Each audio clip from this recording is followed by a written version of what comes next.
Haia, Bethan dwi, a dwi yn dramodydd. A mae gen I tip bach I chi pan da chi'n mynd ati I sgwennu drama. Ac yn syml iawn ydy hi, sgwennwch fel mae pobl yn siarad. Dim stori sy'n gorfod bod yn ramadegol gywir i'r ysgol ydy hi. Dim gwaith cartra neu traethawd sydd yn gorfod bod yn gywir. Be sy'n bwysig am sgwennu drama ydy bod eich llais chi yn dod drwyddi.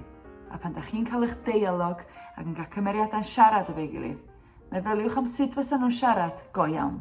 Gwrandwch ar bobl ar y stryd, gwrandwch ar bobl yn eich tŷ chi, ar eich ffrindiau, a meddwl am sut maen nhw'n siarad, a rhowch y geiriau yna I lawr ar bapur. Pob lwc!